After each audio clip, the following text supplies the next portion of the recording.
Bismillah, Assalamualaikum warahmatullahi wabarakatuh. Apa kabar anak-anak semua? Semoga Anda semuanya dalam keadaan sehat walafiat. Alhamdulillah kita masih dipertemukan di pertemuan di perkuliahan kita di hari ini.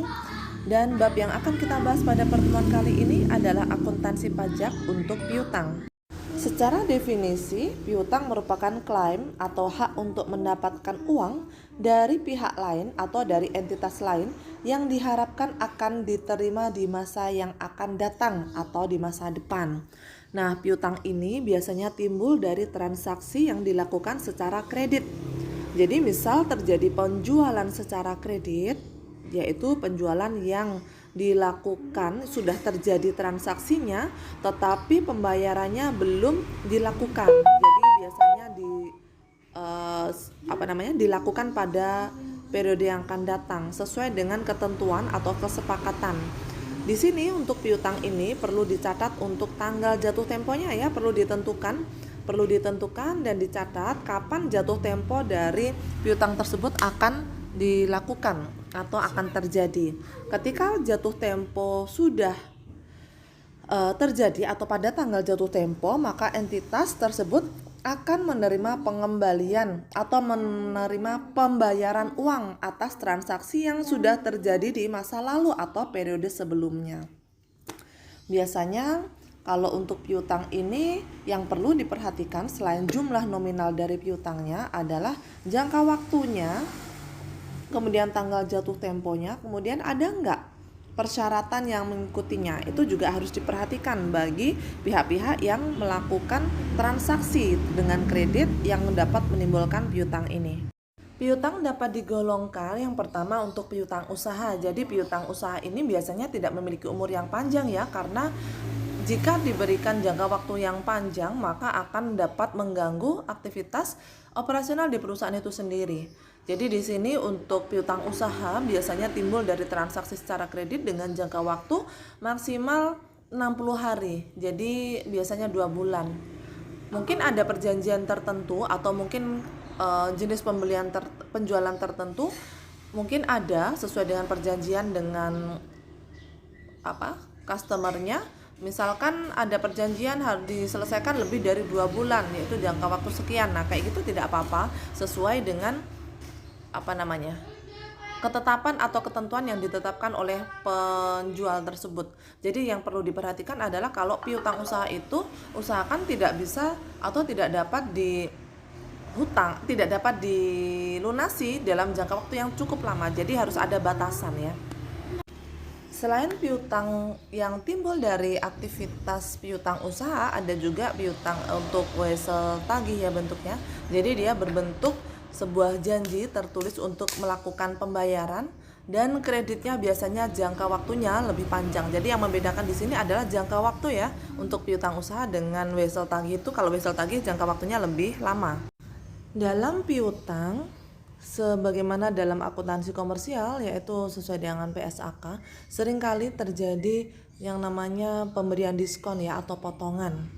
Ada cash diskon, kemudian dapat terjadi juga adanya retur penjualan, kemudian terdapat juga penyisihan piutang tak tertagih.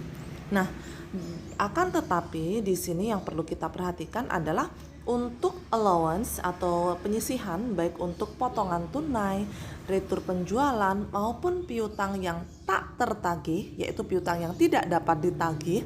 Jadi ada piutang yang sejumlah tertentu yang tidak dapat ditagih. Kenapa loh Bu ada piutang yang nggak dapat ditagih? Karena pihaknya sana nggak mau ditagih, nggak bayar. Jadi harapan kita kalau terjadi transaksi secara kredit itu kan harapannya ketika timbul piutang itu akan dapat tertagih semua. Tetapi kenyataannya atau dalam kondisi real ternyata ada juga piutang itu yang tidak dapat ditagih atau disebut juga dengan piutang tak tertagih. Untuk hal-hal seperti ini, untuk penyisihan atau hal-hal yang berkaitan dengan penyisihan untuk piutang tak tertagih maupun retur tersebut tidak diperkenankan untuk tujuan perpajakan. Mengapa? Karena ketentuan perpajakan lebih menekankan pada keadaan yang real, yang nyata, yang kondisi real yang terjadi saat ini, bukan bersifat antisipatif. dengan melakukan penyisihan atau pencadangan. Untuk allowance ini atau penyisihan ini biasanya dilakukan untuk sifatnya adalah jaga-jaga. Untuk jaga-jaga kalau misalkan suatu saat nanti dari piutang-piutang tersebut ada yang tidak dapat ditagih, sehingga perusahaan atau entitas itu biasanya membentuk dana penyisihan untuk piutang yang tidak dapat ditagih. Nah, pajak itu nggak suka tuh ya dengan hal-hal yang sifatnya masih untuk jaga-jaga. Karena apa? Karena belum tentu terpakai. Sedangkan pajak sendiri maunya sesuatu hal itu udah real, udah terjadi, udah nyata-nyata terjadi, itu baru dapat diakui. Tidak kok kemudian kita melakukan cadangan atau melakukan penyisihan atau allowance ini hanya untuk berjaga-jaga dan belum tentu terpakai. Nah, seperti itu untuk aturan perpajakan tidak dapat diakui atau tidak dapat diperbolehkan. Jadi di sini ada perbedaan ya dengan aturan yang biasa dipakai entitas. Biasanya mereka mengacu pada SAK untuk laporan keuangan komersial, boleh membentuk allowance atau dana penyisihan atau untuk pencadangan. Tetapi kalau untuk aturan pajak, kalau tujuannya adalah untuk pembuatan laporan keuangan fiskal, maka harus mengikuti aturan dan undang-undang pajak. Salah satunya adalah hal ini. Untuk dana penyisihan atau allowance, misalkan untuk piutang yang tidak dapat ditagih, itu tidak boleh dibentuk dana penyisihan atau dana cadangan. Dikarenakan ketentuan perpajakan lebih melihat realitas, hal yang real, yang nyata, yang saat ini sudah terjadi, dan memberlakukan metode penghapusan secara langsung. Sesuai dengan undang-undang pajak, pembentukan dana cadangan atau penyisihan tadi diperbolehkan hanya untuk jenis entitas atau jenis usaha tertentu saja. Jadi di sini hanya sesuai dengan ketentuan perpajakan Undang-Undang PPH nomor 36 tahun 2008 pasal 9, PMK 81/PMK 03 2009 ini diperbolehkan membentuk dana cadangan atau pemupukan dana cadangan atau penyisihan untuk jenis usaha tertentu saja. Usaha yang diperbolehkan membentuk dana pencadangan atau penyisihan untuk piutang yang tak tertagih itu adalah utamanya usaha-usaha yang berkaitan secara langsung dengan pemberian kredit, kemudian yang memberikan untuk usaha yang asuransi sifatnya kan juga belum pasti ya. Dan kalau yang perusahaan yang pemberian kredit kan memang usahanya terkait dengan pemberian pinjaman, jadi kemungkinan untuk piutang tak tertagih itu juga akan semakin besar karena usahanya adalah khusus untuk terkait dengan piutang-piutang tadi. Kemudian cadangan penjaminan untuk LPS dan lain sebagainya, silakan Anda baca ya, itu sesuai yang ada di dalam buku, sesuai juga yang ada di dalam undang-undang. Jadi hanya usaha-usaha jenis ini saja yang diperbolehkan membentuk allowance, dana penyisihan ataupun dana cadangan untuk piutang yang tidak tertagih. Selain usaha-usaha tersebut, maka piutang tak tertagih itu hanya disampaikan sejumlah piutang yang betul-betul tidak dapat ditagih atau nyata-nyata tidak dapat ditagih tanpa adanya dana pembentukan dana cadangan atau penyisihan piutang tak tertagih.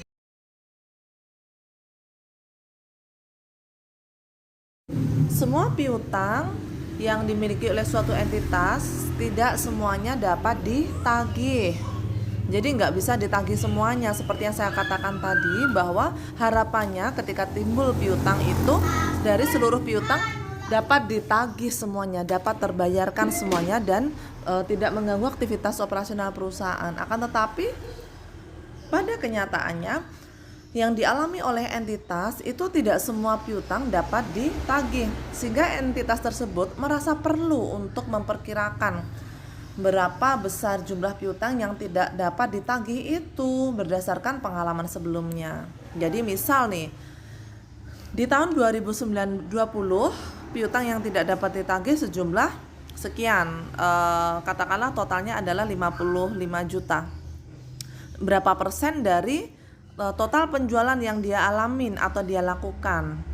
Nah, nanti di situ akan dia jadikan pengalaman atau dasar untuk melakukan perkiraan besar prosentase atau besaran piutang yang kemungkinan tidak dapat ditagih untuk tahun ini atau untuk tahun berikutnya. Sehingga di dalam laporan keuangan sesuai dengan PSAK yang berlaku di Indonesia, penyajian piutang nanti akan dinyatakan sebesar jumlah bruto tagihan, jumlah bruto piutang diikuti dengan jumlah taksiran piutang yang kira-kira nggak dapat ditagih. Taksiran loh ya, taksiran itu berarti piutang yang nggak dapat ditagih nanti kira-kira sekian loh, kayak gitu. Udah terjadi belum piutang yang tidak dapat ditagih? Nggak ada, belum terjadi, karena masih berupa taksiran.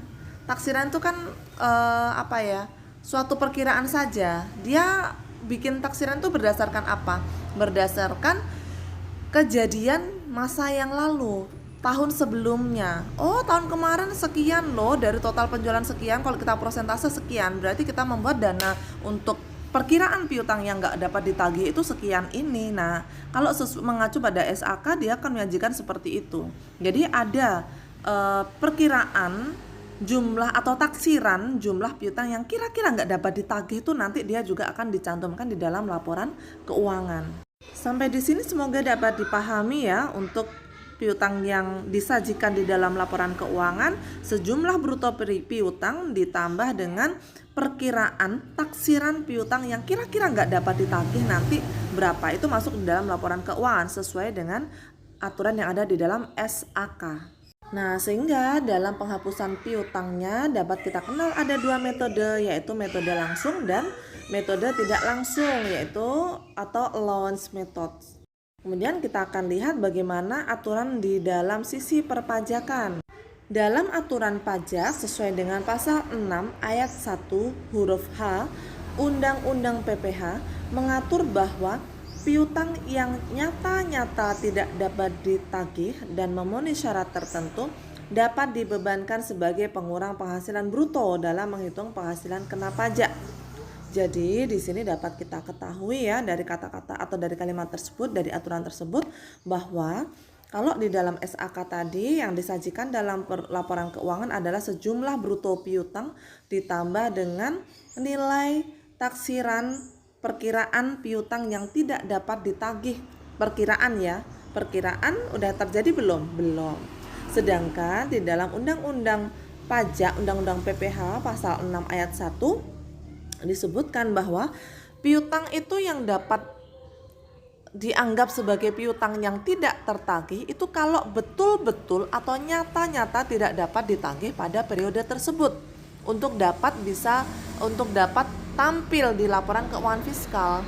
Jadi ada piutang yang nggak bisa ditagih loh Bu, tapi dia boleh nggak masuk dalam laporan keuangan fiskal? Boleh. Yang penting dari piutang tersebut sesuai dengan Undang-Undang PPH pasal 6 ayat 1 disebutkan bahwa piutang tersebut harus nyata-nyata nggak dapat ditagih, harus betul-betul tidak tertagih, bukan hanya sekedar perkiraan kira-kira nanti piutangnya nggak bisa tertagih loh. Nah, nggak kayak gitu, tapi udah benar-benar terjadi bahwa piutang tersebut real tidak dapat ditagih. Tapi tidak bisa pula kemudian kita akan sebutkan ini loh pajak piutang ini nggak bisa ditagih loh, Anda ngaku-ngaku. Enggak, karena di situ disebutkan ada syaratnya atau memenuhi syarat tertentu. Apa aja syaratnya agar dia dapat dikategorikan piutang yang nyata-nyata tidak dapat ditagih? Syaratnya yang pertama, telah dibebankan sebagai biaya dalam laporan laba rugi komersial. Jadi sudah ada dibebankan sebagai biaya piutang tak tertagih dalam laporan keuangan komersial. Jadi piutang yang nyata-nyata tidak dapat ditagih itu dapat muncul atau dapat ditampil di laporan keuangan fiskal ketika memenuhi syarat sebagai berikut ini. Yang pertama, telah dibebankan sebagai biaya dalam laporan laba rugi komersial. Yang kedua, BP harus menyerahkan daftar piutang yang tidak dapat ditagih kepada Dirjen Pajaknya. Misal, siapa saja ya sih yang berpiutang? Oh, ada entitas A, entitas B, sejumlah sekian, alamatnya sekian, kayak gitu. Untuk apa? Ya fungsinya untuk cross check ya, apakah betul-betul entitas tersebut memiliki piutang dengan perusahaan Anda, dan apakah entitas tersebut adalah entitas real, bukan entitas yang fiktif. Yang penting dikira rekayasa, ada tulisan ini yang berpiutang, enggak seperti itu, tapi harus ada data realnya. Yang ketiga, telah diserahkan perkara penagihannya kepada pengadilan negeri atau kepada instansi pemerintah yang ngurusin utang, ngurusin piutang, atau juga ada perjanjian tertulis mengenai penghapusan piutang. Nah, di antara itu untuk poin yang ketiga itu harus ada salah satunya. Jadi intinya untuk syarat yang ketiga ini, perkara penagihan itu ketika piutang tersebut betul-betul tidak dapat ditagih dan susah untuk ditagih, biasanya sudah diserahkan ke pengadilan ya. Karena kan nggak mungkin kalau misalkan sudah pada syarat ketiga, oh ini saya mau menyerahkan perkara penagihan nih untuk menangani piutang, saya serahkan pada pengadilan negeri atau instansi pemerintah yang ngurusin penagihan piutang biar ditagihin tuh, karena dia udah jumlah piutangnya besar dan pihak sana, entitas itu ketika ditagih tidak kooperatif misal. Apakah kalau sudah masuk pada ranah hukum seperti itu kemudian akan mengada-ada untuk pura-pura piutang nggak tertagih, nggak ada tapi bilang ada? Ya nggak mungkin, karena sudah masuk pada ranah pemerintahan atau pengadilan negeri dan badan-badan instansi pemerintah lainnya yang memang khusus ngurusin itu. Jadi untuk piutang yang nyata-nyata atau benar-benar tidak dapat ditagih, syarat ketiga poin tersebut harus ada semuanya. Khusus untuk poin 3 bisa diserahkan ke salah satu. Misal dia sudah menyerahkan perkara penagihan pada pengadilan, oh ya berarti itu sudah bisa masuk. Oh nggak ada bu, nggak saya serahkan pada pengadilan negeri, oh berarti diserahkan pada instansi pemerintah lain yang ngurusin utang negara, piutang negara, boleh. Oh nggak ada bu syarat yang itu, tapi saya punya perjanjian mengenai penghapusan piutang antara kreditur debitur, nah itu boleh. Jadi untuk yang poin ketiga bisa salah satu ya, tetapi intinya ketiga poin untuk syarat ini harus dipenuhi semuanya. Seperti itu ya, semoga bisa dipahami. Jadi nanti ketika ada pertanyaan bagaimana aturan undang-undang pajak untuk piutang, maka Anda harus bisa memberikan penjelasan bahwa di dalam pajak atau undang-undang PPH menyebutkan bahwa piutang yang tidak dapat ditagih yang dapat disajikan dalam laporan keuangan fiskal adalah piutang yang nyata-nyata tidak dapat ditagih dengan syarat sebagai berikut. Sebutkan syaratnya ketiga-tiganya gitu ya. Semoga bisa dipahami. Silahkan bisa diulang-ulang penjelasan saya agar Anda lebih paham. Demikian materi yang dapat saya sampaikan terkait dengan akuntansi pajak untuk piutang. Semoga bisa dipahami. Mohon maaf banyak kesalahan dan kekurangan dari saya. Assalamualaikum warahmatullahi wabarakatuh.